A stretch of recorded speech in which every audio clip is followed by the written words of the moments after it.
Eu encaminhei uma denúncia, não anônima, tá? Eu não estou fazendo nada anônimo, e eu vou citar o nome dessa pessoa e também dos outros aqui. E vou continuar denunciando, mesmo que não dê certo a denúncia que eu fiz para um jornal, para um site. Eles pedem sugestão de pauta. E eu mandei a minha sugestão de pauta, que é a seguinte, eu mandei para o The Intercept, tá? É eles que pedem a sugestão de pauta e eles que são um jornal investigativo e que podem fazer assim, tipo, denúncias, né? Mas eu não sei se eles vão aceitar, porque eu escrevi ontem e realmente eu estava muito nervosa porque tinha acabado de acontecer a coisa e eu fiz a denúncia nervosa mesmo porque eu pensei assim, depois eu me arrependo, né? Eu me conheço, eu sou bipolar e é assim que funciona a minha vida. Então agora eu estou novamente com essa ímpeto de fazer essa denúncia e eu tenho que fazer agora. Eu espero que esse vídeo aqui fique gravado, né? Mesmo que ninguém entre agora, porque por eu ser bipolar mesmo é que eu não aviso antes, né? Eu podia fazer um aviso. Não, eu vou fazer, eu só fiz agora, há pouquinho tempo.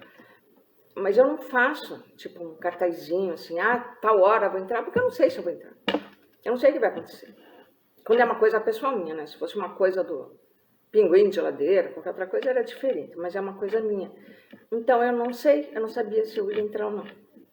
Então é o seguinte, o meu ex-analista, vejam bem, olhem só a situação. Eu vou falar primeiro dele, né? O meu ex-analista, eu fiz 11 anos de análise com ele, sabe? 11 anos. Foi no período de 85, eu creio, até 98. Então, não sei se foi. Eu sei que foi mais ou menos um período assim. Não foi 85. Eu não consigo lembrar direito a data, mas foi 85, 86, por aí, 87, tá? Até 98, pelo menos, né? E eu saí de lá não foi por alta, tá? Eu saí de lá porque eu não tinha mais como pagar ele, né? Na verdade, ele nunca me deu alta, porque o meu pai até uma vez perguntou assim para mim, quando você paga a consulta desse terapeuta, né? Eu falei para ele, que eu não lembro mais, por causa da inflação que tinha, né? Aí ele falou, quantas vezes você vai lá por semana? Aí eu falei, às vezes era uma vez, às vezes era duas, às vezes era até três, dependendo, né? Às vezes ele me atendia até no sábado, sabe? Às vezes até de madrugada, na casa dele lá, ele descia e falava comigo, porque realmente eu andei muito mal, sabe, gente? Eu andei muito mal na minha vida. E eu sou atacada hoje por isso, pela minha doença. Que eu enfrentei uma vida inteira, que eu lutei uma vida inteira para ficar bem nessa vida, né? Que eu não consegui me formar naquela época, eu fiz 2 faculdades naquela época, eu não consegui me formar por causa disso, de depressão, várias coisas que me aconteceram. Eu cheguei a passar 8 anos trancada dentro de casa, sem querer ver ninguém. Chegou a acontecer isso comigo, sabe? E eu não sou uma pessoa assim, né? Eu normalmente não sou uma pessoa assim. Quer dizer que a minha bipolaridade, ela sempre teve uma ênfase muito grande na depressão. Também na outra fase, mas na depressão sobretudo, tá? Depressões muito violentas, muito fortes. E num período que não havia, assim, tipo, um tratamento certo para esse problema, né? Eu fui começar a me tratar de uma forma bem melhor, que também não foi a perfeita, porque não existe um tratamento perfeito, pelo menos por enquanto, né? Que eu acho que o tratamento maior, ele tem que ser psicanalítico mesmo. Então, foi aos 40 anos, tá? Que eu comecei a tomar o lítio lá, que é um remédio que hoje em dia eu já não posso tomar, porque ele acaba com o físico da pessoa. Então, eu fiz esses 11 anos de análise, né? Que ocorreram muitas coisas ruins. Na verdade, pensando bem, essa terapia, ela não me ajudou muito, né? Ela me ajudou em alguma coisa, me ajudou bastante, mas não foi assim uma coisa que tivesse resolvido um problema para o resto da vida. Porque uma coisa que esse terapeuta tinha que me orientar assim, com muita força era que eu tinha que continuar estudando naquela época, mesmo com depressão, de alguma forma, sabe? Eu tinha que continuar, eu tinha que me formar. Eu podia ter trabalhado como uma professora universitária, como acontece com a maioria dos artistas. A maioria dos artistas acontece isso, né? E eu acabei trabalhando com 53 anos que eu comecei esses trabalhos assim, né, com carga horária, com salário, aquele negócio todo, e que não tinha nada a ver com arte, né, gente? Porque justamente eu não conseguia me formar. Eu trabalhei, e foi quando eu me formei, mas daí já não adiantava mais, porque a minha família não tinha mais nada, e eu tive que começar a trabalhar de qualquer maneira, e eu trabalhei num cargo administrativo da prefeitura.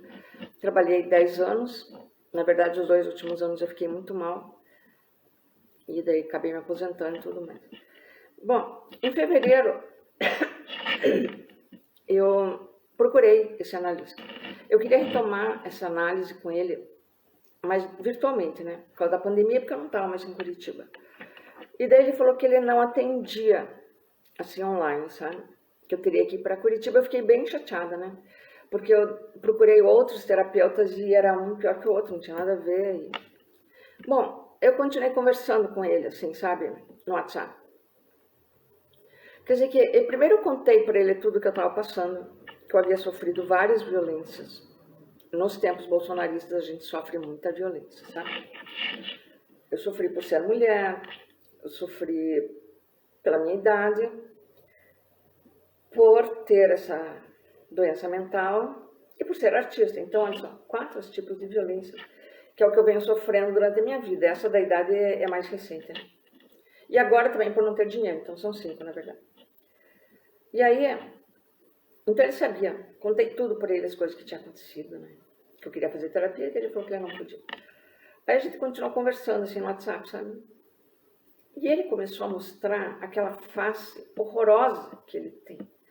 Quer dizer, eu sou uma ex-paciente dele, eu fui procurá-lo como ajuda de um terapeuta. E o que eu recebi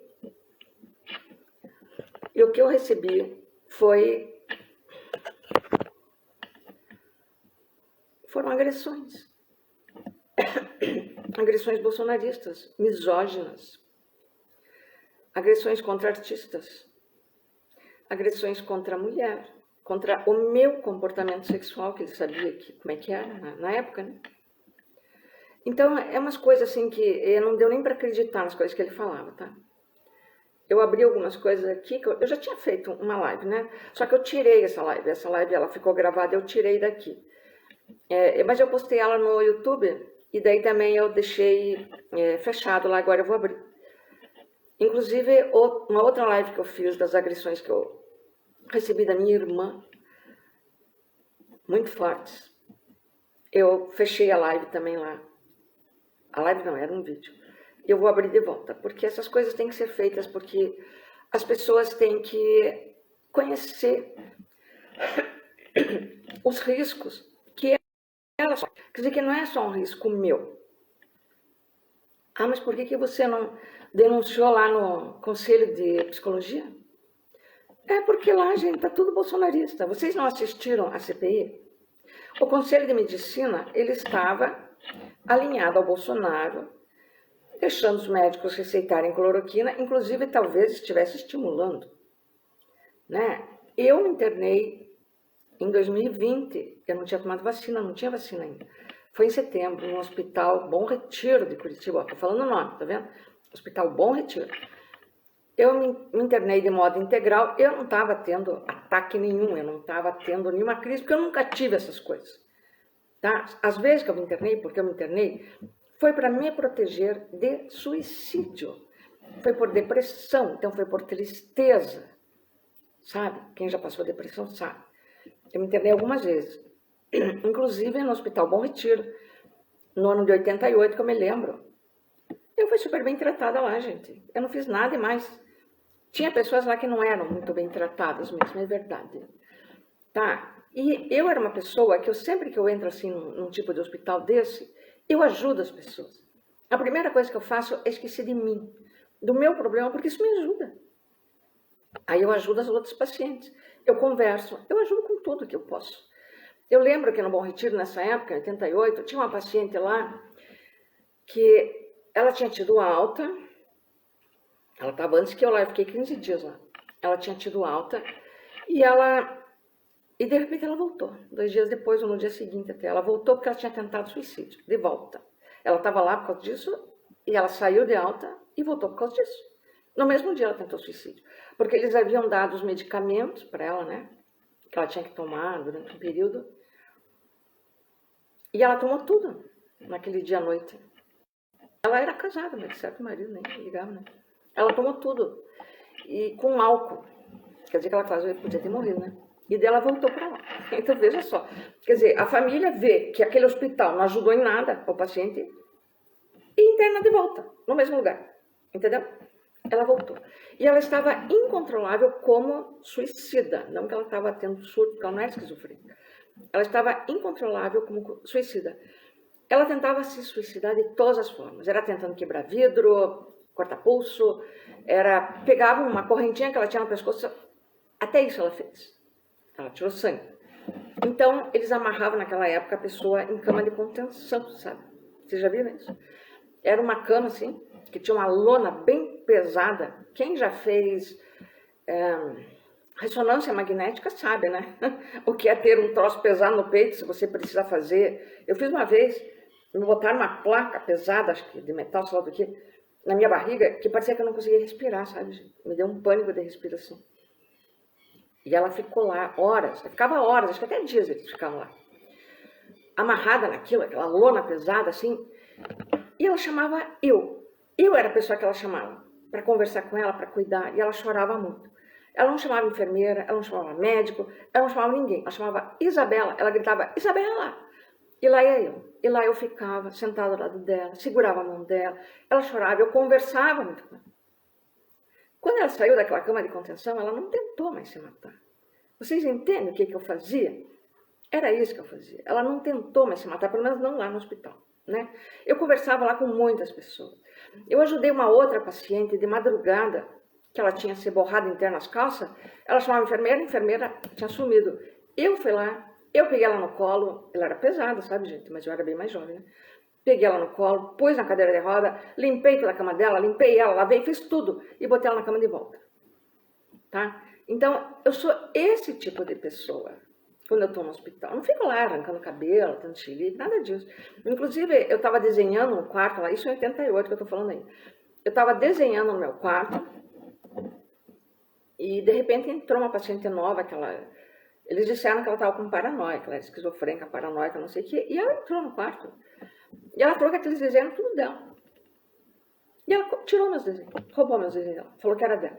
Gente, nem assim eu tive um xilique. Pô, eu sou artista, você acha que eu não tenho ciúme das minhas coisas? Vou querer que alguém pegue minhas coisas e leve embora e diga que é seu ainda por cima? Claro que não, né? Mas nem assim eu tive um xilique, entende? Nem assim. Depois, os enfermeiros lá conseguiram pegar os desenhos e me devolver, tá? Então foi isso que aconteceu. Ela podia ter rasgado, né? Acho que até alguns ela rasgou. E eu fiquei lá, e o psicólogo lá conversava comigo, ele era muito legal, aquele psicólogo naquela época, tá? E o meu psicólogo, esse que eu vou falar agora, que se chama Arnaldo Assunção Neto. Ó, já falei o nome dele, tá falado. Arnaldo Assunção Neto. Ele é um homem que hoje ele tá com 70 anos. Naquela época, eu tô com 65. Naquela época, então, eu tinha 30. Quer dizer que ele tinha uns 35, 35, por aí a idade dele. E ele ia lá também. Ele ia lá conversar comigo, ver como é que eu tava. Ele conversava com o psicólogo que tinha lá e tudo mais. E eu tinha uma ligação muito forte com esse analista. Entende? Foram 11 anos de terapia. Ele sabia tudo em mim, gente. Eu falava tudo, os meus problemas para ele. E ele sabia que o meu problema maior era com meu pai. Ele sabia disso. Porque o meu pai é um homem que... Hoje eu sei que ele era um fascista. Italiano. Meu pai era um fascista. E ele não queria que eu fosse atriz. Com 15 anos eu tentei suicídio porque meu pai não me deixou fazer teatro. Sabe? E eles tinham aquela visão, assim, bem... Então, ele não me deixou fazer teatro. Aí eu cheguei no colégio, lá eu estudava no Sagrado. E lá no banheiro, na hora do recreio, eu tomei um monte de comprimido daqueles para dormir. Só que comprei sem receita, é claro que não era forte, né? Eu tomei um monte de comprimido e fui para a sala. E quando chegou na metade lá da aula, comecei a me sentir mal. Falei que eu ia no banheiro, estava enjoado, sei lá o que era. E quando eu cheguei no quadro negro, assim, eu bati com a cara no quadro e eu caí no chão. Aí foi aquele auê no colégio, né? Me levaram para pedagoga, psicóloga, que tinha lá também na época, e chamaram quem? O meu pai, sabe? Não foi minha mãe, foi meu pai, não. Aí meu pai foi lá, meu Deus, ele foi simpaticíssimo as freiras, com a pedagoga lá, nossa, ele foi um gentleman, né? Quer dizer que eles sabem ser, né? Aí quando eu saí, eu lembro que uma delas falou assim para ele, nossa, um pai tão legal desse, tão legal, não falou isso, né? Então assim, né, um bom pai, assim, ela faz isso, sabe? Aí ele me levou assim, ai, coitadinho. Quando chegou no carro, ele já me empurrou assim para dentro do carro, que sabe, me xingou, sei lá do que, e me levou num médico da nossa família que a gente tinha. Quando chegou lá no médico, a primeira coisa que o médico perguntou foi o seguinte, você está grávida e o rapaz te abandonou. Gente, eu era virgem, tá? Aí eu falei que não, que é porque meu pai não me deixou fazer a peça de teatro. Meu Deus, parece que eu falei assim, que eu tinha matado alguém. Porque eu tentei o suicídio porque eu não pude fazer teatro. E sabe por quê, gente? Porque quando eu comecei a ensaiar aquela peça, chamava-se Grupo XPTO. O espetáculo seria Apague Meu Spotlight. Até hoje eu lembro tanto disso. O diretor era Diogo Belo. Os atores tinham Johnny Prado. Não estou lembrando o nome do... Alberto Centurião, que é marido dela. E tinha outros atores, né? E eu já me apaixonei por um dos atores lá que se chamava Juvenal, sabe? Porque, como eu sou bipolar, meu problema sempre foi esse, né? As coisas que sempre me levaram à depressão foram essas. Eu estava tão feliz, porque eu sofria tanta infelicidade na minha casa, na minha adolescência. Aquele meu pai violento, que quebrava tudo, que não deixava a gente fazer nada, que era um horror aquela vida que a gente levava. Por isso também que eu fico tão pasma com essa minha irmã, hoje, me chamando de tanta coisa, que ela passou tudo comigo, as coisas. E como é que ela, então, sabe, é uma coisa assim, porque ela também tá bolsonarista, sabe, gente? Eu vou contar tudo. E aí, então, foi isso. Aí, quando cheguei em casa com meu pai, né, eu tava já grogue, né, dormindo já. Aí a minha mãe me pôs na cama lá, eu dormi 3 dias, depois da tentativa de suicídio. Quando eu acordei, eu levei uma surra do meu pai, uma surra. Ele me bateu. E ele pegava minha cama assim, ele pá, na cama, assim, eu na cama, né? E daí ele me proibiu de ir para o colégio, olha só. Me proibiu de ir para o colégio e eu só poderia voltar ao colégio quando eu pedisse desculpas para ele. Desculpas de ter tentado suicídio com 15 anos, tá? Eu tive que pedir desculpas. E eu pedi, porque depois de uma semana que eu não ia para o colégio, eu não tinha mais nada para fazer na vida, entende? Aí eu pedi desculpa para ele, e aí eu voltei para o colégio. Eu lembro que eu caía na escada no colégio, porque eu estava ainda fraca, o remédio era meu forte. Eu caía na escada no colégio, eu estava tonta, eu estava mal, mas eu ia. Só que não passou aquela dor que eu estava, né? Aquela dor não passou, aquela frustração. Eu não tinha ainda desenvolvido bipolaridade, tá, gente? Isso começou depois da minha segunda separação. Eu me separei com 27 anos. Foi aí que começou, assim, né? E aí uma semana depois, era um sábado, não tinha ninguém em casa. E o meu pai era, né, bolsonarista, né? Era isso que a gente não sabia, né? Ele tinha ensinado a gente a atirar, sabe? O meu pai, quando eu tinha 10 anos, eu aprendi a atirar. Ele fazia lá os alvos dele, ia todo mundo, só tinha filha mulher, esse que era o negócio, né? Ele ensinava todas as mulheradas a atirar lá, até minha mãe, coitada, tinha que atirar lá e mexer no revólver e carregar, não sei o que, hoje em dia eu não sei mais também, né? Porque eu esqueço essas coisas. E ele ensinou. E a gente sabia onde ele guardava o revólver, que era em cima, no guarda-roupa, assim. Carregado ele deixava, em cima do guarda-roupa, assim, numa prateleira de cima que tinha, sabe? Dentro de uma caixa. Aí eu fui lá. Primeiro eu gravei uma fita para ele. Falei por que eu queria morrer. Eu não me lembro mais o que eu gravei, mas eu falei umas coisas assim. Não xinguei ele, tá? Nunca fui de ficar xingando, né, coitado? Também, né? Imagina. Aí eu peguei o revólver, fui lá no quarto dele. Eu apontei pro coração, assim, sabe? Só que tinha um espelho na minha frente, o espelho da penteadeira da minha mãe, né? Eu apontei no coração e de repente eu me olhei no espelho. E quando eu olhei a minha cara no espelho, eu estava tão transtornada, assim, sabe? Eu estava com uma respiração ofegante e transtornada, o meu rosto estava suado, vermelho, assim. E eu me assustei com aquela imagem que eu vi. E daí, ao mesmo tempo, eu olhei para a janela, assim, estava um céu bem azul. E aquilo, não sei, parece que me chamou, assim, para a vida, sabe? E eu peguei e joguei o revólver assim na cama dele. E eu saí correndo lá pra fora. E fiquei chorando, chorei a tarde inteira. E quando minha mãe chegou, eu contei pra ela. Aí minha mãe começou a chorar também. E ela falou, minha filha, por mim você não faça isso. Por favor, eu vou morrer, ela falou, se você fizer isso. Você mais tarde você vai poder fazer teatro. O teu pai já falou que quando você for adulta, ele vai permitir que você faça. Mentira, né, gente? Ele nunca permitiu. E daí eu não me matei, e eu fiquei com aquela depressão, e eu fiquei segurando aquilo de algum modo, assim, eu não sei como que eu consegui, porque eu era adolescente. Foi talvez uma época que eu comecei também daí com problemas alimentares, né? Porque daí eu comecei a tomar uns outros remédios lá para perder apetite, sabe? Essas coisas assim. Quer dizer que curar não curou, né? E eu tinha uns ataques de raiva também naquela época, que eu quebrava o meu quarto inteiro, daí depois de tudo isso, sabe?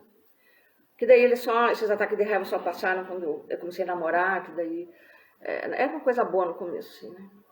Mas também quando esse meu primeiro namorado, ele resolveu terminar comigo, depois de 3 meses, que ele falou que ele era muito novo, bom, ele tinha 17 anos, eu tinha 16. Ele resolveu terminar comigo porque ele falou que ele tinha que ter outras experiências. Aquilo acabou comigo, tá, gente? Eu fiquei uma semana de cama. Eu não conseguia comer nada. Eu lembro que eu olhava minhas unhas que estavam pintadas com uma cor meio bordô, assim, que aquilo me dava um enjoo, me dava um... Foi uma dor tão profunda que aquilo só passou quando ele voltou. Ele voltou uma semana depois, caiu de joelho diante de mim, falando que me amava, que ele era um filho da puta, não sei o que, chorando, e daí eu voltei com ele. Bom, só para dizer para vocês que eu tenho esse problema de depressão, tá? Essas minhas depressões aconteciam, né? Não acontecem mais. Por causa de amor. É de amor. É por causa de amor que eu sempre fiquei deprimida na minha vida, tá? Foi por isso que eu comecei a escrever, que foi uma coisa que me ajudou bastante, né? Quando você tá com aquele sentimento muito pesado, você escreve, aquilo te ajuda muito, né? Praticamente resolve o teu problema. E também sempre fui artista, né? Sempre pintei e tal, mas a arte nunca teve relacionada a isso, tá? Era mais a escrita mesmo. Bom, também é outra coisa. Para eu voltar para o colégio, eu tive que pedir desculpa para meu pai. Eu escrevi um poema para ele, olha só. Que singelo. Olha só, que síndrome de Estocolmo, né? Que a pessoa fica, né? Daí ele chorou, tá? Me abraçou. Ai, pode voltar para a escola. Mas pega o texto lá do teatro que eu estava e vai lá devolver. Eu tive que ir lá devolver o texto, sabe, gente? E ele não me deixou fazer teatro. Porque o meu pai, a minha avó, a mãe dele, ela era cantora lírica.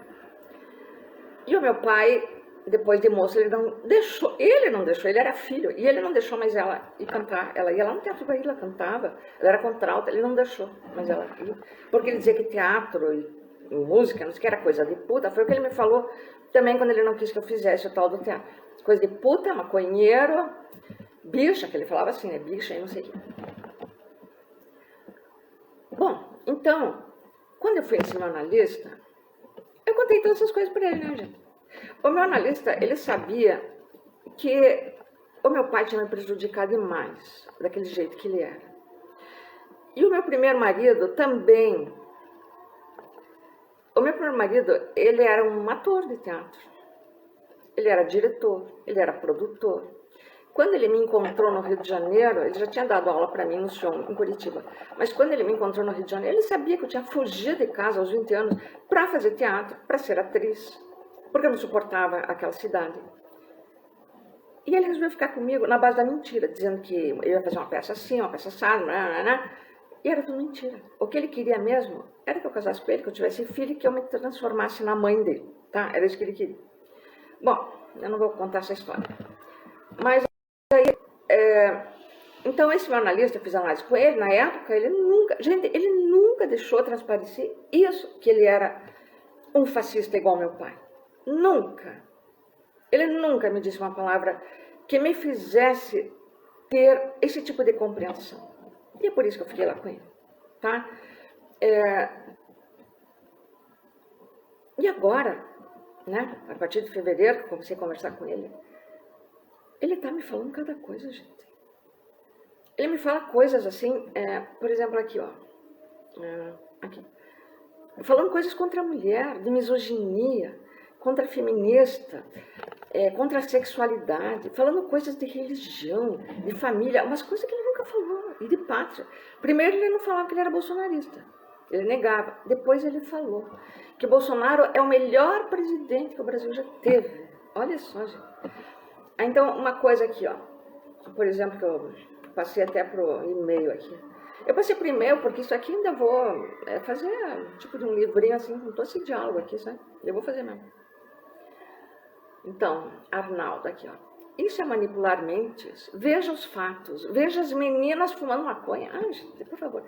Piercing, tatuagem, alcoolizadas nas madrugadas. Ele sabia que eu ficava alcoolizada nas madrugadas, não alcoolizada exatamente porque eu sou fraca para bebida, mas que eu tomava um medicamento, quando eu tinha uns 30 anos, chamado Roipinol. Eu chegava a tomar 30 comprimidos numa noite. Olha só, gente.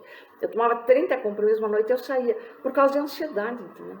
Eu saía com essa minha irmã, justamente, essa filha da puta que também fala de mim.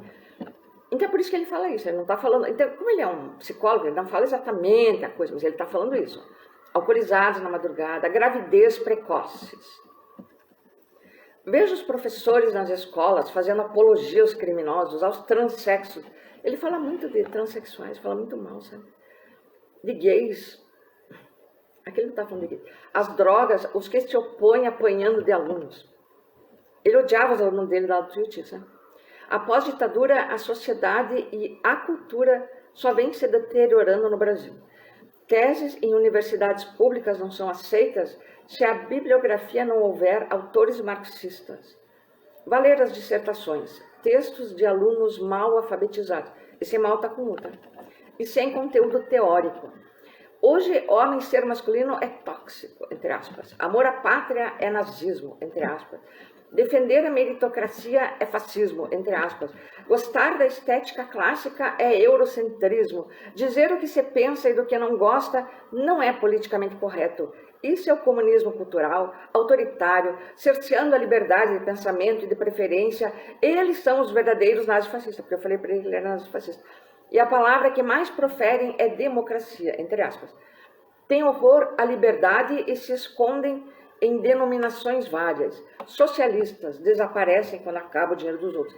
Ele falou esse negócio do dinheiro que acaba, porque justamente eu sou uma pessoa que eu não alcancei minha independência financeira. Eu, apesar de ter me matado de trabalhar lá na prefeitura, pelo menos 8 anos me matando lá, eu não consigo pagar meu aluguel. Tá? Então, a minha filha tem que me ajudar nisso, né? Esse é um outro motivo que... Bom, não vou falar sobre isso. Então, ele fala isso, então ele está falando as coisas para mim, tá? E quando eu era doente também, né? Quando eu estava bem doente, porque eu sou, né? Eu tenho que tomar remédio e tudo mais. Aí, bom, isso foi lá naquele início, foi em 12 de março, tá? Aqui também, ó, ele fala, atualize-se, com S, atualize-se. Essa é a imprensa que sugou os cofres públicos nesses 30 anos de esquerdismo. Esse já é bem recente agora, tá? Dias atrás. Hoje revoltada, estou falando da imprensa, com os artistas sem talento algum que perderam a mamata da Lei Rouanet. Entende, gente? Ele repete todo esse discurso idiota de bolsonarista, só que ele está falando comigo, e ele foi meu analista, e eu sou artista. Então, todas essas coisas são ataques. Depois, ele fala, aqui eu falo sobre o que é a Lei Rouanet, né? Pô, já falei para tanta gente sobre isso. O que significa... ele fala mal do Lula.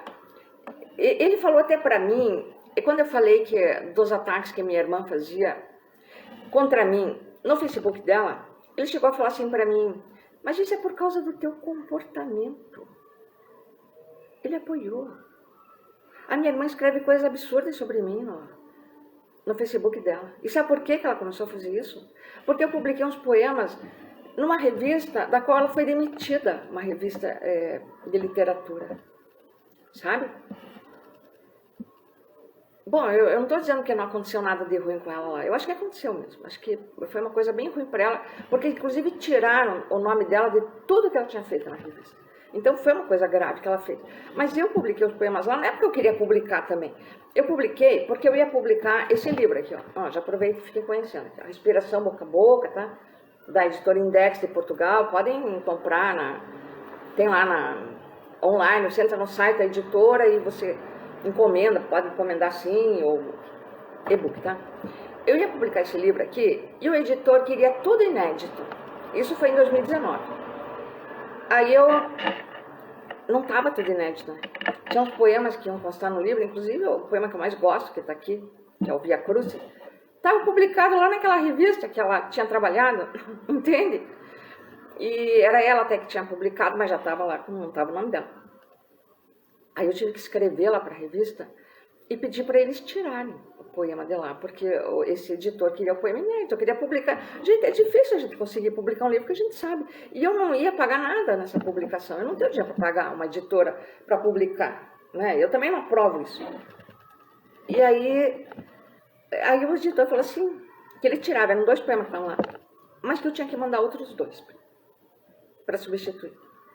E daí eu mandei, né? Eu mandei outros 2, ele apagou aquele, colocou os outros 2, e aí ela ficou louca. Ela já estava brigada comigo, né, por causa as besteiras, ela brigava sempre na família, com as pessoas, ela começou a entrar em umas paranoias. E a minha irmã, ela já falava mal de mim, na época que eu tinha 30 anos, que me contavam, os amigos, só que não tinha internet, né, rede social. Os amigos dela me contavam que ela chegava para as pessoas, porque eu tinha sido internada, ela chegava para as pessoas, para afastar as pessoas de mim, né, ela dizia assim, eu não gosto nada que ela fala, ela é louca. Ela acabou de sair de uma internação, ela é maluca, falava isso, né? Até o namorado que ela tinha na época, ele me contou. Me contou e deu em cima de mim. E daí foi isso. Então ela já tinha essas coisas comigo, né? Isso já vinha desde a juventude, que ela vivia tentando me destruir na minha juventude, não sei porquê, só que ela se fazia de amiga, era morde a sopra, né? E quando eu chegava de madrugada em casa, ela estava esperando, me fazia sentar lá e começava a arrasar, mas com coisa. É muito inteligente a minha irmã, assim como a analista, né? Eles são muito inteligentes, são cultos. Então ela pegava em coisas assim para fazer que eu era uma pessoa perversa, sei lá por quê, gente, sabe? Eu sei que aquilo também me fazia sentir vontade de me matar, sabe? Me deixava deprimida. Isso eu tinha 18, 20 anos. Né? E eu era amiga dela, eu sempre admirei ela, sempre andei com ela. Com 30 anos eu saía com ela, às vezes não queria sair, mas ela insistia que eu saía. E dela ficava falando essas coisas, entende? Então só para dizer que isso já vem de antes, né? Aí, quando eu publiquei esse poema, então, foi em 2019, nessa revista, que ela já estava brigada comigo, sei lá por quê, por besteira, né? Aí ela começou a me atacar no Facebook dela, nas redes sociais. Ela começou a escrever assim, que ela tinha uma irmã doente mental, que a irmã dela é doente mental, sim, né, como eu acabei de falar. Eu sou bipolar, mas esse doente mental que ela escreve é uma pessoa completamente louca, né? Ela não está falando, a minha irmã é bipolar, não sei o que, tem depressão, não é isso? Ela é doente mental, é uma pessoa muito má, que faz mal para todo mundo, que persegue ela. Gente, por favor, nunca persegui minha irmã. Ela que começou com essas coisas, né? Ela que me persegue, né? E falando que eu sou abacaxi agora, dos meus filhos. Sabe, falando umas coisas. Gente, ela começou a falar cada coisa, escrever de mim. E aquilo, só eu internalizava, eu não fazia nada. Embora eu tenha feito os print tudo das coisas que ela escreveu, né? Depois eu fiz um vídeo. Esse que eu falei que eu publiquei aqui, mas eu tirei e eu publiquei lá no YouTube e eu pus no privado, mas agora eu vou pôr no público de volta, porque a gente tem que pôr, né? Esses ataques. Eu sofri muitos ataques assim na minha vida, sabe? De uma ex-namorada do meu marido, que me escreveu uma carta. Ela era enfermeira e estudante de medicina. Ela escreveu ali, isso porque ela estava telefonando para minha mãe, e falando mal da minha filha, para minha mãe. Minha filha tinha 12 anos, sabe? E aí um dia eu peguei o telefone e falei para ela parar de ser vulgar. Aí a mulher se encrespou. E ela escreveu uma carta à mão, trouxe para mim a carta lá em casa, assinou e tudo. E ela escreveu na carta que eu tinha ido para o Rio de Janeiro para ter relações sexuais. Naquela época que eu falei que eu encontrei meu marido, gente, pelo amor de Deus, eu fui lá para fazer teatro. E ter relações sexuais eu tinha em Curitiba, não precisava para o Rio de Janeiro. Imagina que besteira. Ela escreveu isso e também falou daí como ela era estudante, ela é estudante de medicina e enfermeira formada, que trabalhava como enfermeira.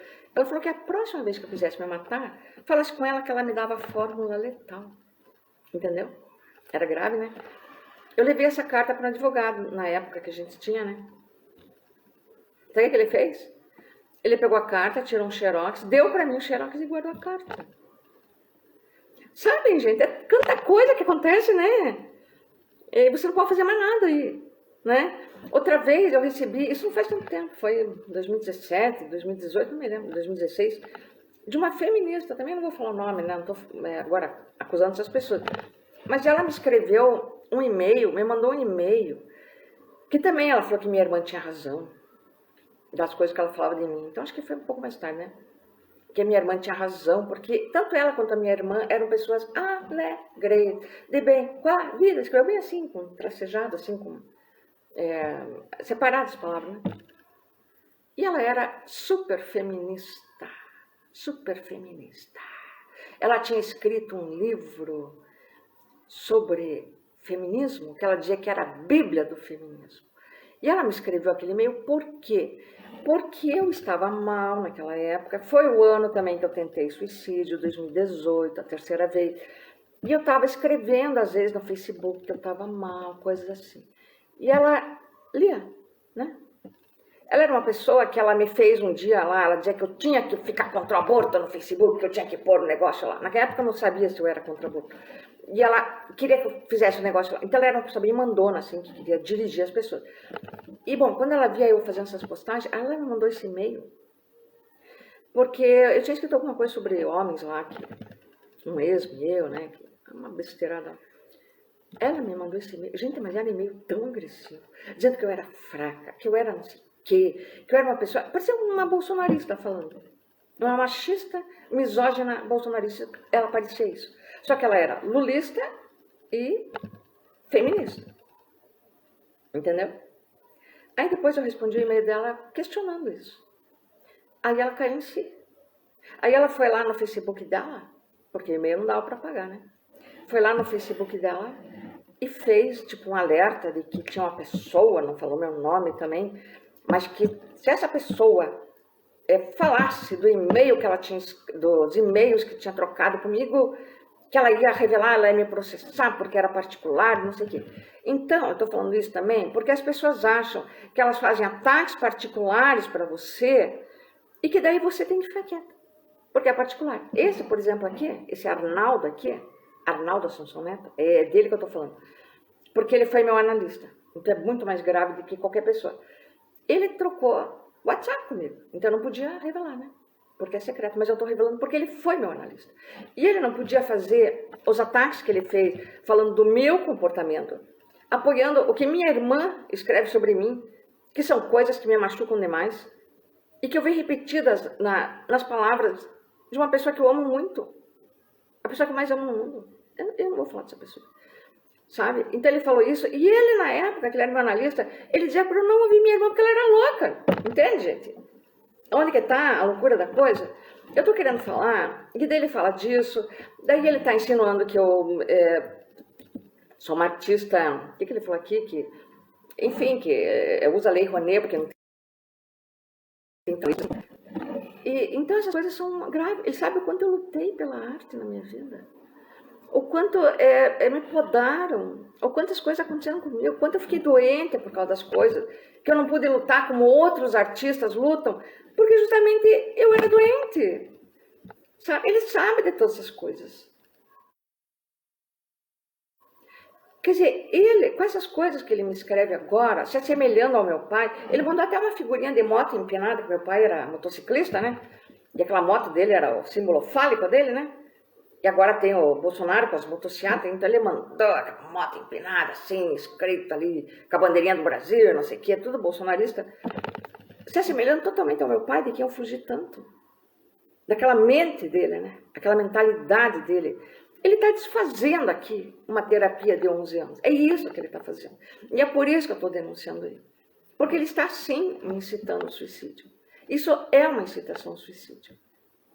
Tipo assim, não, naquela época, toda a terapia eu só fiz mesmo por causa daquilo que teu pai falou, porque você pagava minhas contas. Eu falei um monte de mentira para você.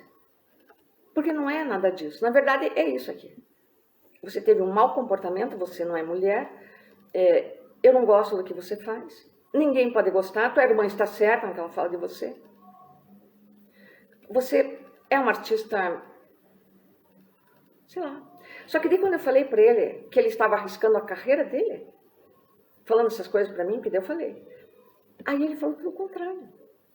Aí ele me elogiou, falou que eu era uma multiartista muito talentosa, né? Literatura, artes plásticas, teatro. Só que eu tinha que bater com a machado no mesmo lugar. Isso era o que me falava naquela época. Tanto desistir do teatro. Quer dizer, ele me fez na época desistir do teatro como meu pai queria, vocês entendem? Ele fez, só que de uma outra maneira. Ele fez de uma outra forma. E aqui ele repete. Então, quando ele falou para mim naquela época que eu tinha que bater com o machado no mesmo lugar, porque eu pintava, eu escrevia e eu fazia teatro. Aí eu escolhi a pintura. E por que eu escolhi a pintura, gente? Porque meu pai aprovava a pintura. Entende? O meu pai, ele gostava quando eu pintava, porque eu ficava em casa, né? Ele ficava até olhando, assim, as coisas que eu pintava, sabe? Mas eu lembro que eu fui almoçar com meu pai, com a mulher nova dele, a Shelly, né, que ele casou de volta. Ele abandonou minha mãe quando minha mãe fez 50 e poucos anos. Casou com uma de 30 anos. Aí quando a gente estava almoçando lá, que eu não tinha como voltar sozinha para casa, era longe, estava lá com ele, né, quer dizer, sempre essas pessoas atacam a gente assim quando você está encurralado, entende? Eles não atacam em público, assim, né? Aí ele falou assim para mim, ele já tinha ido para uma exposição minha, não deve ter gostado do que viu, né, claro. E ele sabia que eu não vendia meu trabalho, né? Porque meu trabalho sempre foi muito sincero, né, gente? Você pode falar o que quiser, mas é que é sincero, é. E ele falou assim pra mim, por que você não vende teu trabalho, né? Aí eu contei pra ele, né, que arte contemporânea, que era uma coisa assim que debatia alguma coisa, discutia, as pessoas às vezes não gostavam, né? Elas gostavam de coisas que compunham uma decoração na casa, tal. Aí ele olhou pra mim e falou assim, e você sabe fazer a arte, esse tipo de arte que vende? Ele falou pra mim. Eu falei, sei, né? Eu sei. Eu falei, por que você não faz? Entende? Ele falou assim pra mim. Né? E o que esse analista agora tá me falando aqui? Né? É isso. Esses dias eu assisti um vídeo do Brasil Paralelo. Vocês não têm coragem de entrar nesses canais, né? Vocês não têm estômago, mas eu tenho, sabe, gente? Eu tenho porque eu quero saber o que está acontecendo com a perseguição dos artistas, porque eu tenho um projeto chamado Pinguim de Geladeira, que eu luto contra essas coisas. É um projeto de existência política das artes. Eu ainda quero fazer ele presencial, eu quero ainda ter uma série dele, e eu quero fazer ele acontecer. Agora, como eu estou morando na praia, aqui em Pontal, eu quero fazer ele acontecer numa praia. Eu tentei fazer ele acontecer em Morretes, não deu certo. Lá é uma cidade totalmente bolsonarista também. Eu ainda quero fazer. Eu vou precisar encontrar uma pessoa que seja um sócio, né? Então eu estou ainda colocando ele no papel, demora as coisas, né? Porque eu sou bipolar e eu faço muita coisa. Eu faço trabalho no ateliê, eu escrevo meu romance, eu estou reunindo os outros textos, fazendo outro livro, eu faço muita coisa. É porque eu sou bipolar. Cada dia eu acordo com vontade de fazer um troço, né? Outro dia eu me dedico ao pinguim também. Então, agora eu esqueci o que eu estava falando. Desse projeto Pinguim de Geladeira, né? Eu assisto então esses canais. E eu assisti nesse Brasil Paralelo, tem uns vídeos falando mal das feministas, do feminismo. Eles torcem tudo que é feminismo. Eles dão uma torcida assim, que parece que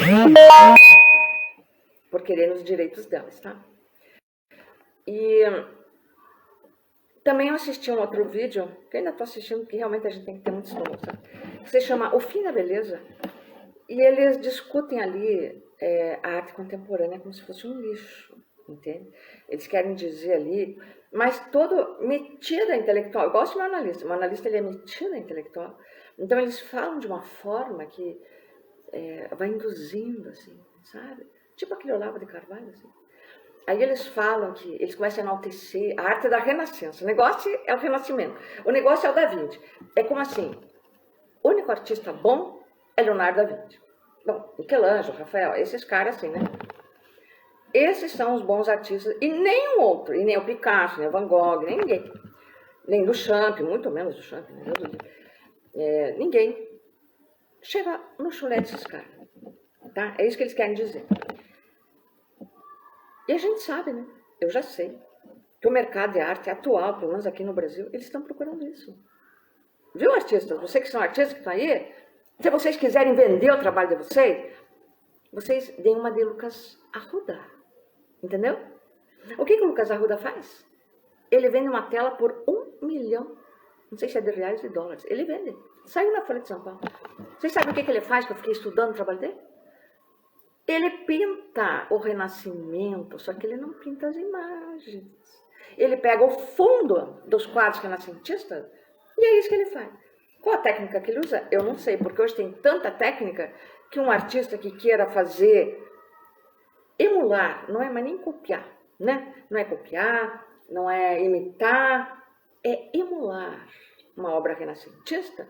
Esse artista vai poder, com todas as técnicas que nós temos hoje em dia, que eu nem conheço todas, mas tem artistas que conhecem. Ele vai poder emular, só que ele é muito inteligente, ele não faz as figuras, né? Ele não vai pegar as figuras do Leonardo da Vinci, do Rafael, do Michelangelo, ele faz o fundo do Renascimento, dos quadros renascentistas. Então ele usa aquela luz numa praia, que não é bem uma praia, sabe? Uma coisa assim. Porque as pessoas buscam por isso. É por isso que o mercado quer isso. O mercado não quer mais nada, tipo, nem Romero Brito. Nem é isso que o mercado quer. Né? Embora ele venda, ainda bem. Eles não querem uma arte que seja assim muito agressiva, que mostre muito a nossa realidade, que discuta coisas assim futuras, coisas de sofrimento. Por causa dessa pandemia, as pessoas passaram por um sofrimento muito grande, né, gente? Aqui no Brasil, principalmente, eu acho, a gente sofreu um genocídio. Igual está todo mundo chocado com a guerra lá da Ucrânia, porque eles são europeus, brancos, de olhos azuis, né? Por isso que as pessoas estão chocadas, né? A gente sabe disso. São o Ocidente, que todo mundo admira, todo mundo aqui no Brasil sempre admira o Ocidente, né? Todo mundo que sempre quis ser europeu, então, americano, né? Norte-americano. Do mesmo modo, as pessoas ficaram muito chocadas, porque pessoas brancas, de cor branca, né? Porque no Brasil ninguém é branco, a gente sabe. Eu, por exemplo, sou indígena, cigana também tem os brancos no meio. Então, as pessoas brancas, né, entre aspas, morreram. A elite, né? Não só as elites lá, os bilionários, né, mas a elite também, classe média alta, tudo em termos financeiros, né? A elite intelectual também. Faleceram, né, ficaram... As pessoas realmente se chocaram. Dessa vez elas se chocaram. Né? Genocídio indígena não choca ninguém. Genocídio LGBT não choca ninguém. Trans, então não choca ninguém mesmo, né, que a gente sabe. Dos pobres, dos negros, da favela, a gente sabe como é que é o racismo aqui no Brasil, né? Os racismos. Se você quer saber dos racismos, você lê a G.C. Souza que você vai saber. E aí, as pessoas buscam agora um renascimento. O nosso planeta pode acabar por causa das coisas ambientais que estão acontecendo, os desastres climáticos, tudo.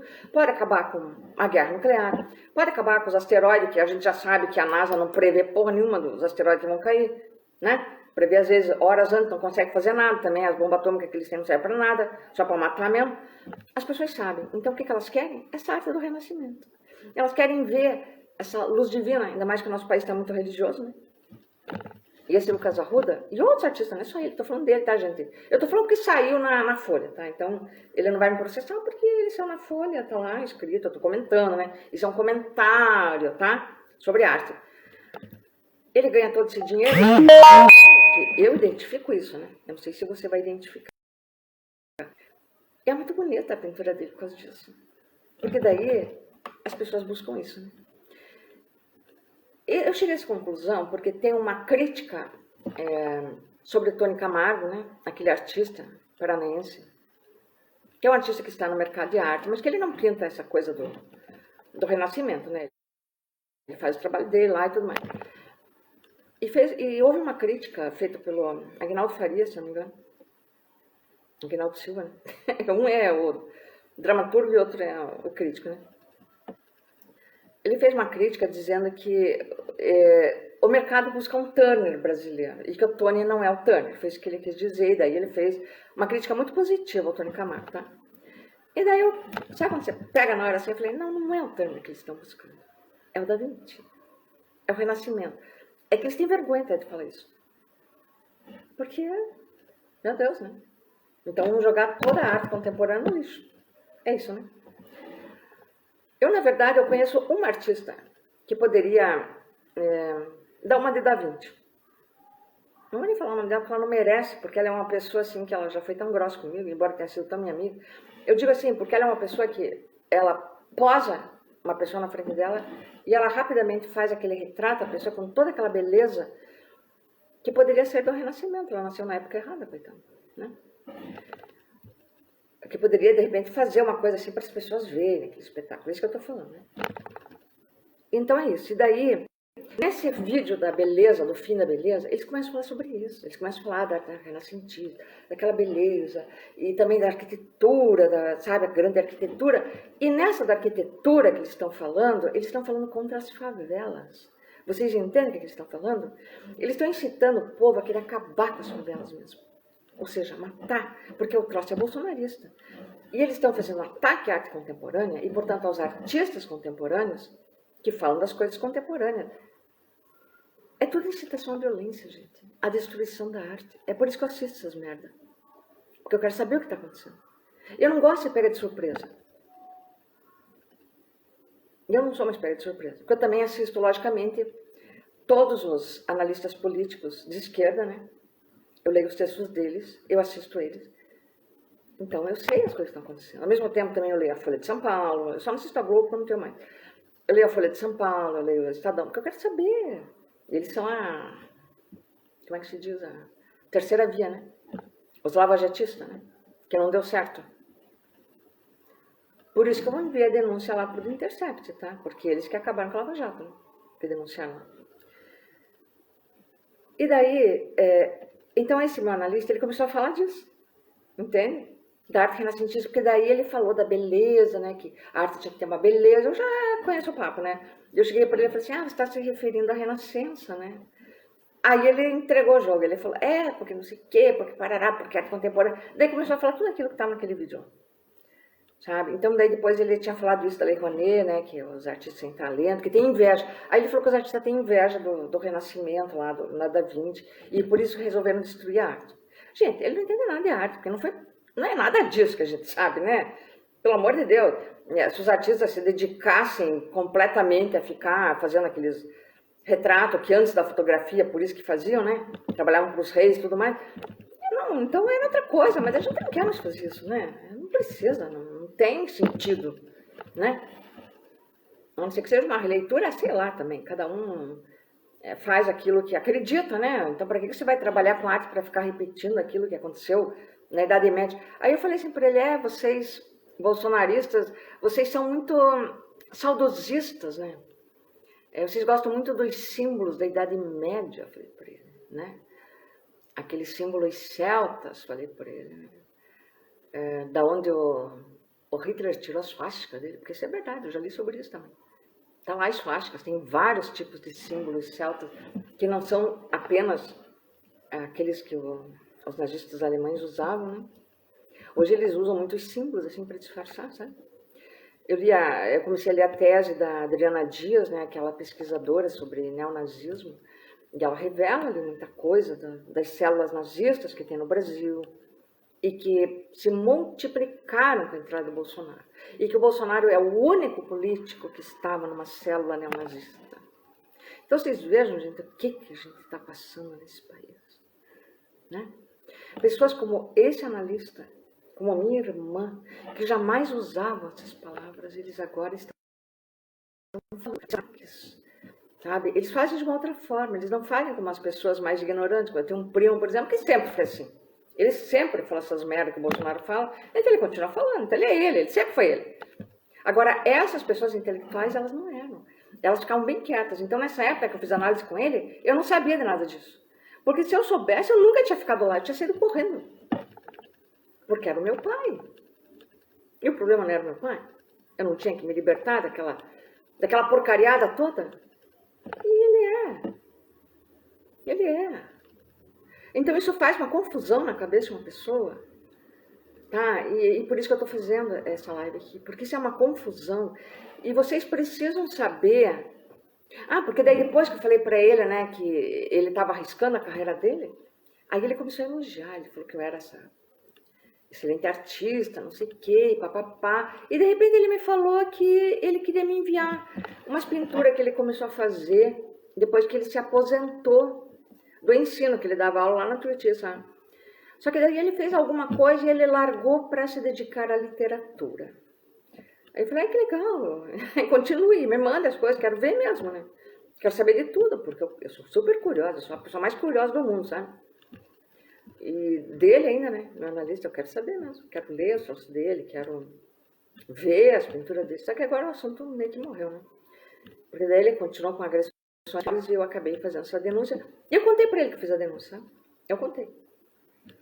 Preparar ele, né? Eu fiz antes que eu me arrependesse, fiz mesmo, escrevi o e-mail. Só que eu não sei se eles vão aceitar lá no Intercept, porque eu escrevi o e-mail naquela hora, né? Não foi uma coisa assim preparada, elaborada, tá? Porque eu ia me arrepender, né, gente? Eu não sei se eles vão aceitar, então por isso eu tô fazendo isso aqui. Eu vou começar a pegar os prints que eu tenho aqui das merdas que ele me mandou, e eu vou fazer assim, pequenas, né? Publicar aos poucos, assim. As pessoas têm que saber. Tá, e agora eu vou falar daquele hospital Bom Retiro. Por que eu reconheci nele esse tipo de coisa?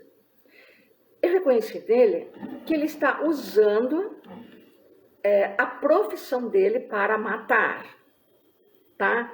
Porque os neonazistas, quando você entra numa cela, se você tentar entrar numa cela neonazista, isso foi a Adriana Dias que colocou na tese dela.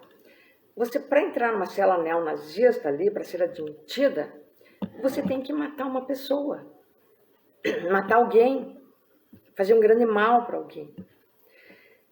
E cada um faz aquilo que pode, né? Ele, então, ele tenta me levar ao suicídio, porque ele sabe que eu sou suicida. Eu procurei ele ainda, eu tinha tentado suicídio em 2018, com 61 anos, estou com 65. Ele sabe, ele acompanhou tudo, ele me salvou na tentativa de suicídio, sabe? Quando eu tinha 29 anos. Ele está tentando me levar ao suicídio, sim. Falando tudo o contrário do que ele falou. Eu acho que ele está sendo admitido numa célula neonazista, porque ele falou que ele leu o Mein Kampf lá do Hitler.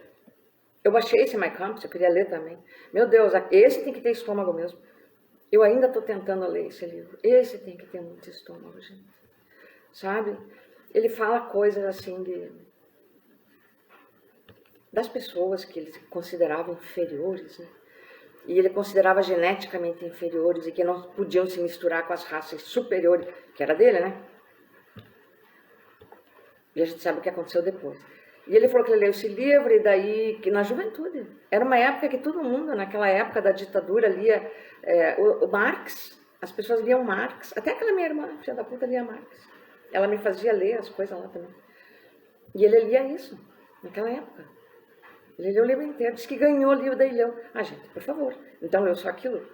Eu perguntei por ele as coisas que ele lia, né, a literatura que ele lia. Ele falou uns autores que eu nunca vi na minha vida. Procurei alguma coisa lá que... A gente vê que os caras são aqueles discursos conservadores de extrema-direita, sabe? Então, eu acho que ele está usando... Eu falei para ele, você está usando a tua ferramenta de trabalho para matar. Porque eu falo, né, sou idiota, né? Ele me coloca em risco também. Porque então eu sei que esses, para ser admitido nessas células, tem esse lance, né?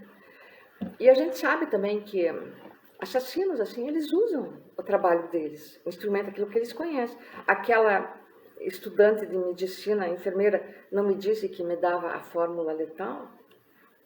Tem médicos, quando resolvem ser assassinos, eles fazem isso, né? Um açougueiro lá, serial killer açougueiro, gente, lê as histórias, as biografias, eles não usam daí porque eles sabem lá para matar também.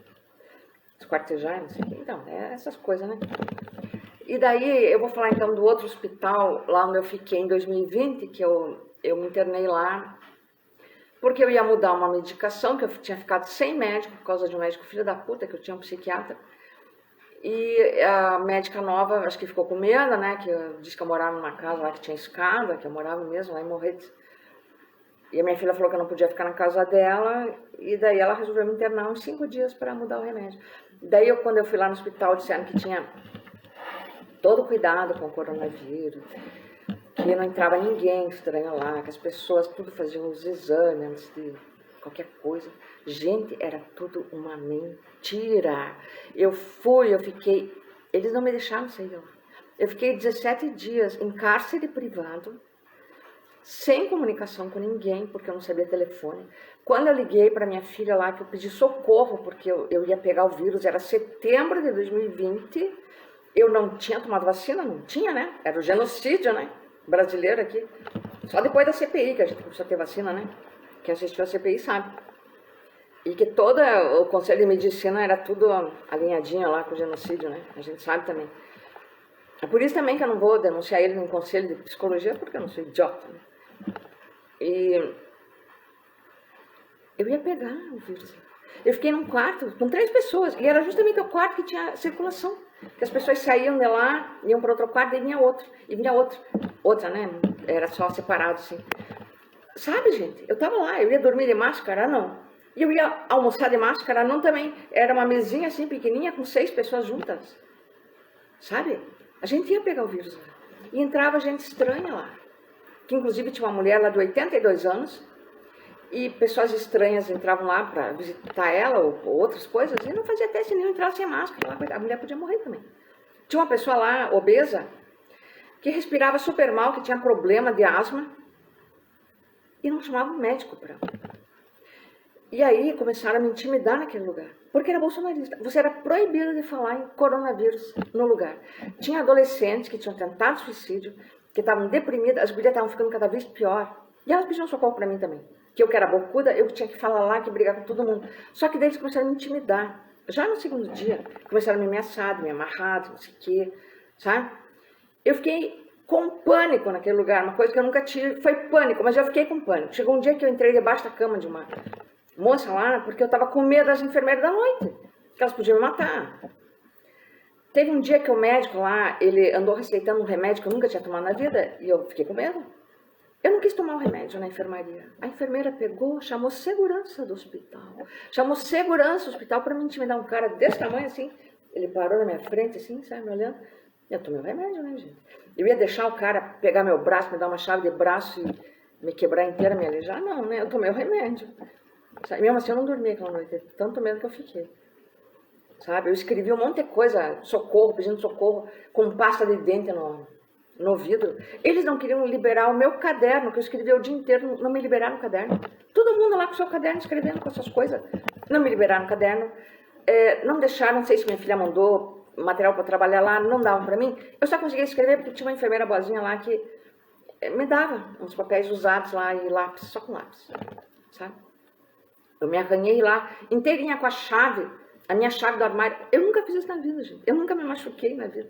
Eu arranhei todas as minhas pernas lá, minhas coxas. E daí eu consegui sair de lá, no fim, por causa da psicóloga, porque ela era irmã de um outro psiquiatra que tinha sido meu psiquiatra na clínica Dia da Bom Retiro, até começar a pandemia. Eu já vou contar desse psiquiatra, porque daí eu contei para ela o que ele fez para mim, o que ele falou, né? Aí ela ficou com medo. Mas também nesse hospital integral de 2020, né? Aí essa mulher de 82 anos, ela de repente começou a gritar no hospital. Era um domingo, ela tinha uma enfermeira que cuidava dela lá, que também trabalhava no hospital, só que no domingo cuidava dela. Ela começou a gritar, ela gritava, e ninguém se mexia, gente. Não chamava um médico.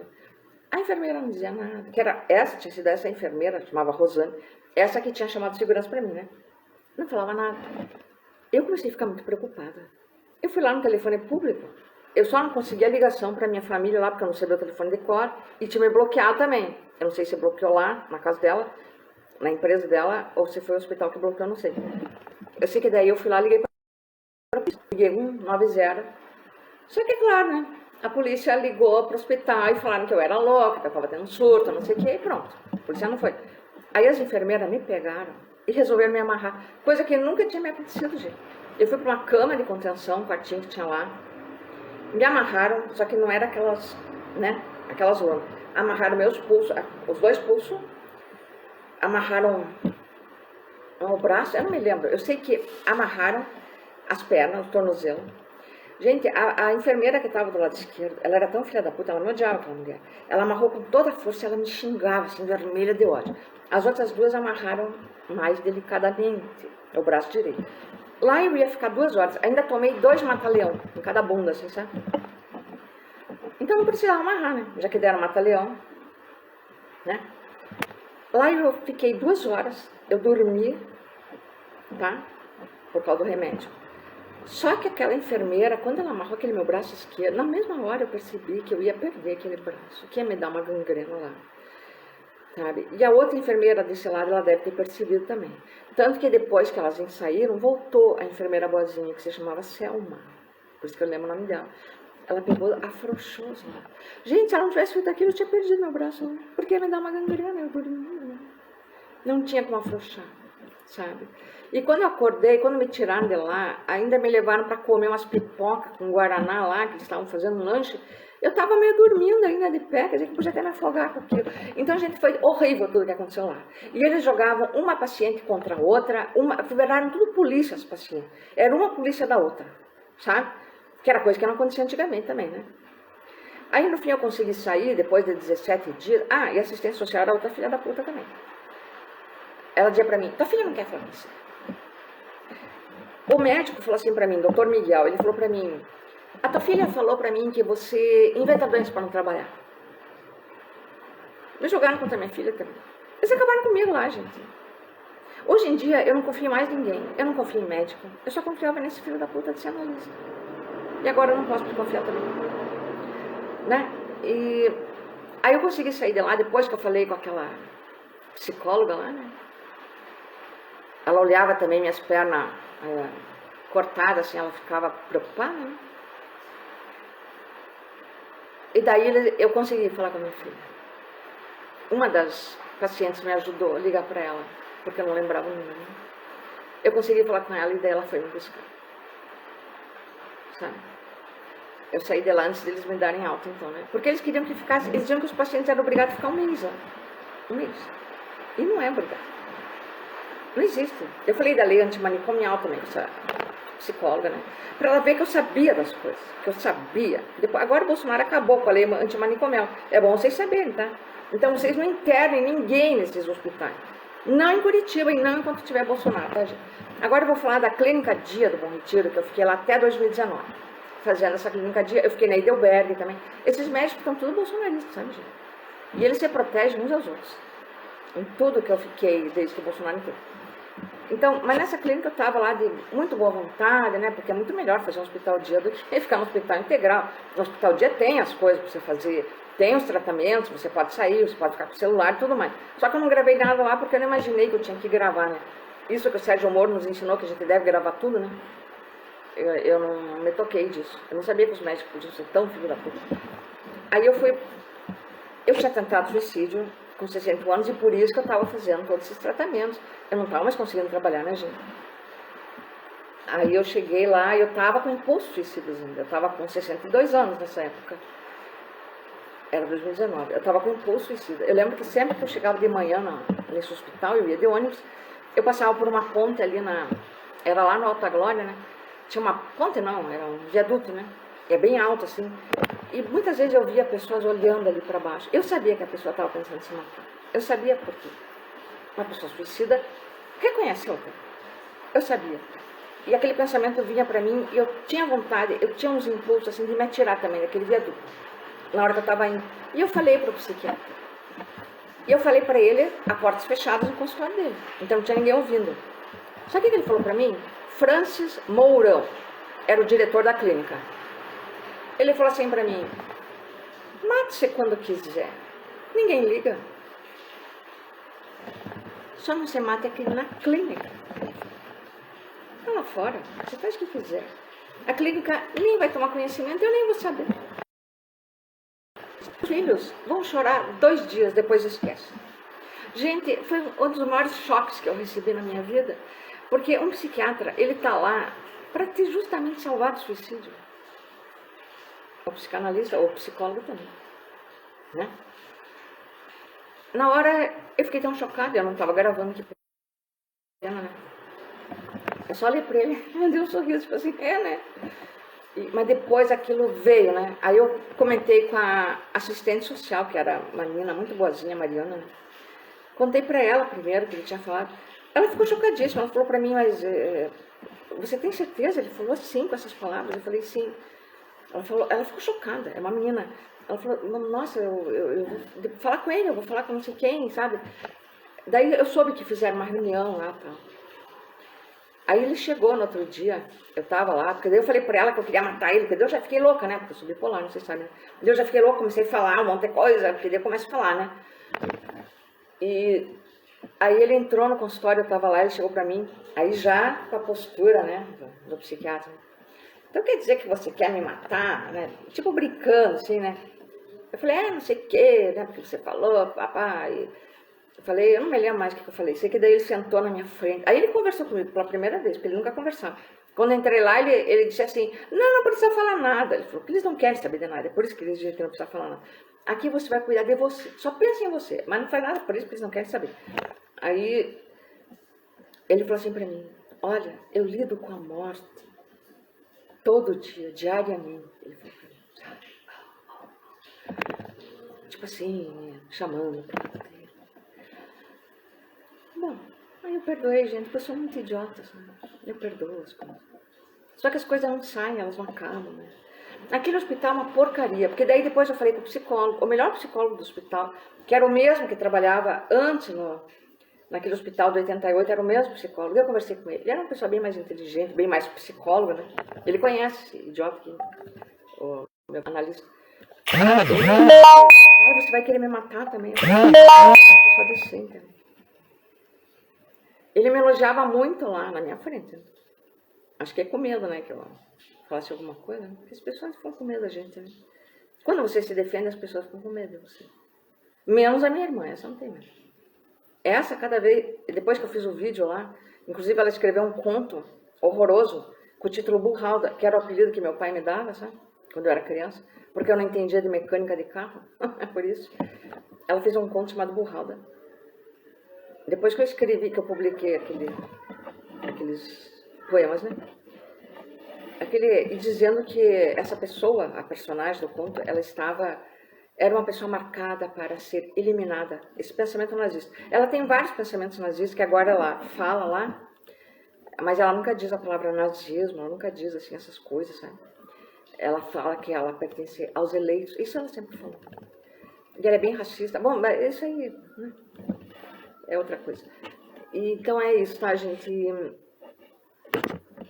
Eu estou falando essas coisas porque eu quero que vocês tomem cuidado, muito cuidado. As pessoas estão ficando muito deprimidas, né? Sabe que ser bipolar é menos grave que ter apenas depressão unipolar?